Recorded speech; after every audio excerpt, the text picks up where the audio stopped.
Tenemos varias cosas para hablar con él, así que lo vamos a saludar. Oscar Parrilli, senador nacional por Neuquén del Frente de Todos. Hola, Oscar, buenos días. Florencia Halfon lo saluda. ¿Cómo le va?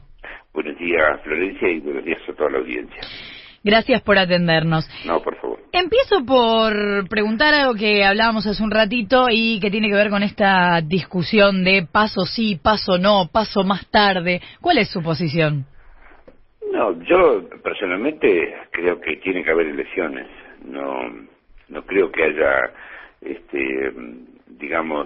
motivos para que no haya elecciones. Después, lo único que me parece que se puede analizar, sí, es el tiempo, si es conveniente postergarlas en función de la pandemia, en función de la salud y de resguardar un poco precisamente la salud de la población, pero yo estoy de acuerdo con las PASO, estoy de acuerdo con la elección general, creo que ha sido un mecanismo idóneo el que se ha creado y a mí me parece que los argentinos tenemos un sistema de votación que hemos adoptado hace varios años, que ha dado sus frutos y no me parece conveniente que todos los años estemos discutiendo a ver qué sistema electoral vamos a tener. Yo estoy de acuerdo con el sistema que hay de unas pasos previas separadas de la general. Lo que sí creo que a lo mejor es razonable y criterioso evaluar, discutir y conversar el momento de hacerlas, si se pueden hacer en agosto y en octubre o si es conveniente postergarla 1 o 2 meses. Pero empezó a aparecer en el oficialismo el argumento de lo que cuestan o lo que costarían por lo menos este año que también hay pandemia. Y habló Sergio Massa de esto y también habló el presidente diciendo que por ese dinero se pagaba la Sputnik. Si bien apoyó la idea de las PASO, también hizo la cuenta, digamos. No me parece un argumento razonable a mí ese. No estoy de acuerdo con eso. Creo que la democracia, como toda, tiene su costo y no es un costo. En todo caso, lo más importante es conservar la democracia. Con ese sentido, no argumento válido. Hace unos días el Senado dio media sanción al proyecto de reforma de la Ley de Defensa de la Competencia que había sido sancionada en el gobierno de Mauricio Macri. ¿Cuál es su posición respecto a esto? ¿Por qué le parece importante? Sí, en este sentido yo creo que es un paso adelante muy importante el que hemos dado. La Ley de Defensa de la Competencia tiene su historia en la Argentina, viene del año 80. Sí.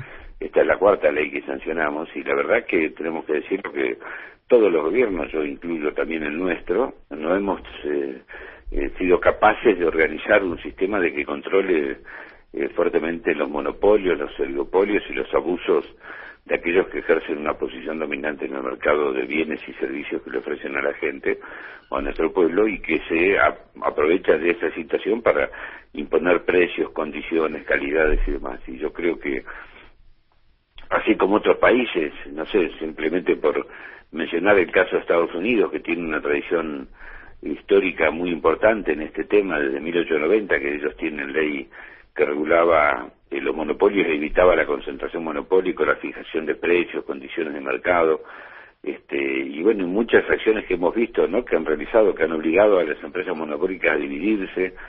Ahora últimamente están en una discusión muy grande con respecto a las empresas informáticas, ¿no?, a Google y demás, por la posición que ejercen. Bueno, yo creo que en la Argentina eso es un debate pendiente, es una acción de gobierno pendiente y que tenemos que trabajar para tener un organismo que controle, fiscalice y evite los monopolios y los abusos en la oferta de bienes y servicios. En este sentido, la ley que le dimos media sanción en Senado, que es una modificación de la ley de Macri, viene a mejorar y a poner esa ley al servicio del pueblo. La ley que había dictado el macrismo básicamente era una ley pantalla que decía que había una ley de defensa de la competencia, pero en realidad permitía todo tipo de abuso por parte del poder dominante, creaba una comisión absolutamente aséptica, absolutamente presionable y sin compromiso político con la sociedad,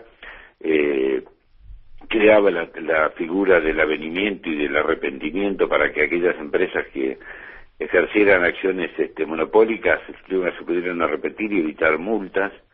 Las autoridades que tenían allí podrían haber sido funcionarios de los grupos monopólicos y después pasar al Estado a controlar aquellas empresas de las cuales habían sido empleados. Bueno, todo esto se ha modificado, y más en esta situación, ¿no?, donde hemos visto en los últimos tiempos cómo el poder monopólico se ha ensañado con nuestro pueblo, con nuestra gente, aumentando los precios de los servicios y de los bienes, como el caso de los alimentos o los servicios informáticos. Y bueno, creo que con esta ley le damos media sanción, le damos una herramienta al gobierno para llevar adelante una política que defienda verdaderamente los intereses del pueblo frente a los grupos dominantes y a los grupos de poder monopólico. Oscar, a propósito de los alimentos, hace un rato hablábamos con el diputado Burjaile y él decía que el campo no es el responsable de la suba de los alimentos. ¿Usted está de acuerdo con esta premisa? Dicen lo mismo, pero se llenan los bolsillos de plata, fugan divisas, se las llevan afuera, y obviamente el campo el campo son las patronales agropecuarias, digámoslo clarito. Hoy el aumento de los precios de los alimentos tiene que ver mucho con el aumento de los precios internacionales de los commodities, de los bienes que nosotros exportamos, y ellos pretenden ganar en el mercado interno lo mismo que ganan en el extranjero.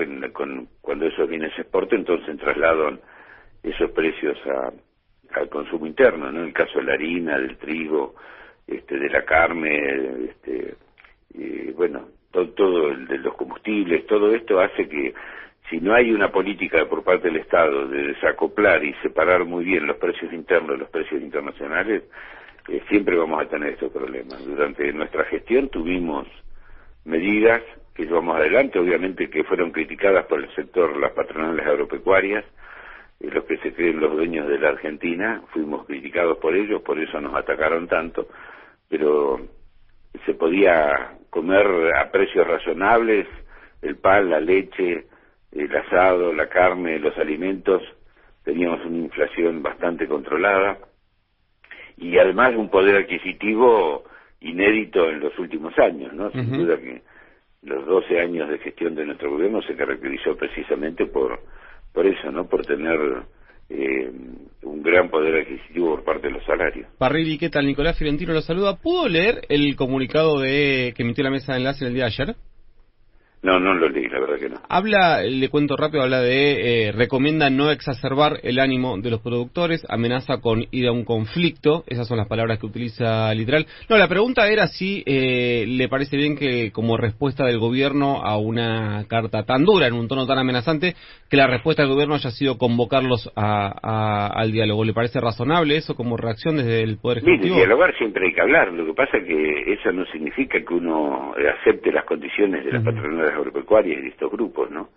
Lo que no se han dado cuenta es que perdieron las elecciones. Ellos gobernaron el país con Macri, así nos dejaron, el país endeudado, empobrecido, destruida la industria, menos trabajadores, los salarios de los jubilados y pensionados por el piso. Los únicos que se llenaron de plata fueron ellos. Entonces tienen que reconocer, si son verdaderamente democráticos, que hay otro gobierno que tiene otras prioridades, otras políticas, y que tienen que someterse a esas políticas, si no es con amenazas, con chantajes o con estas acciones violentas que ellos tienen, que se puede construir una Argentina en serio. La verdad que dicen una cosa, pero hacen otra totalmente distinta.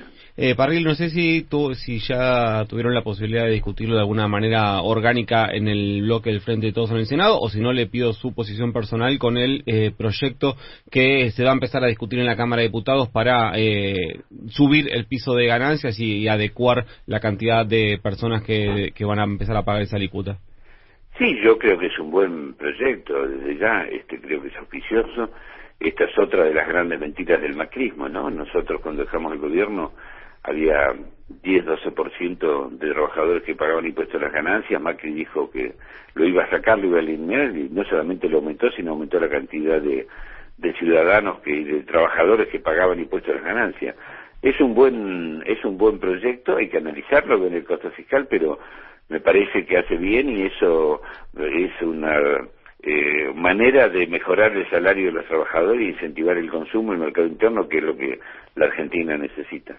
Parrilli, ¿cómo le van? A Serena Magno le habla. ¿Hay una posibilidad de que este proyecto de ley sea un paso para continuar con este proyecto de reforma tributaria que a fin de año parecía que estaba bastante en vilo y luego a comienzo de 2021 un poco se apagó, ¿no? Al menos se salió de agenda. Mire, las reformas tributarias hay que hacerlos paulatinamente, no se puede hacer una reforma tributaria de un día para el otro, porque esto significa un grave desequilibrio fiscal, porque cuando uno dice voy a cambiar un impuesto, lo primero que hace la gente es dejar de pagarlo, y hasta que empieza a cobrar los nuevos impuestos, genera esto siempre un plazo donde el cual se genera un bache muy grande en la recaudación fiscal y con graves consecuencias para el Estado.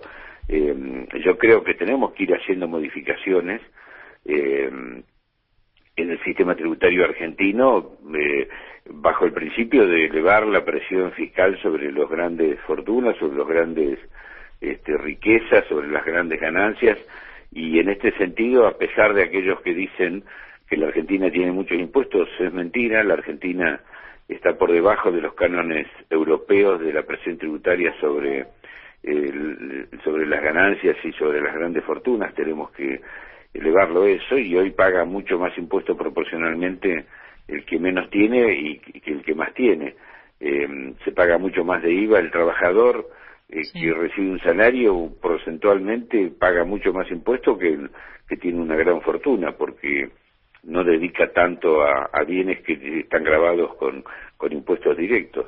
Estas reformas tributarias hay que ir a hacerlas paulatinamente, y tenemos que ir en ese sentido, en ir grabando a aquellos que tienen mayor ganancia, mayor rentabilidad, mayores fortuna, para hacer más equitativo, más justos y más equilibrado el sistema tributario. Convengamos que por ahí la resolución del IVA, como bien decía usted, la devolución del IVA para mejorar la calidad del poder adquisitivo en los sectores más vulnerables dentro de este proceso de reactivación económica, podría presentarse como prioridad o como una urgencia, ¿no?, en algún punto. Sí, la devolución del IVA a determinados sectores es una buena medida, porque eso significa inyectarle dinero para mayor consumo y activar el consumo. Yo no estoy de acuerdo con bajar el IVA, porque bajando el IVA lo único que hace, no bajan los precios, y lo que hace es transfiere rentabilidad. De plata que iba al Estado va a la rentabilidad de los empresarios, y baja el salario, en definitiva. Sí creo que la devolución del IVA para determinados sectores y en determinados productos es una medida justa y criteriosa y bastante razonable. Oscar Parrilli, senador nacional por el Frente de Todos, muchísimas gracias por haber...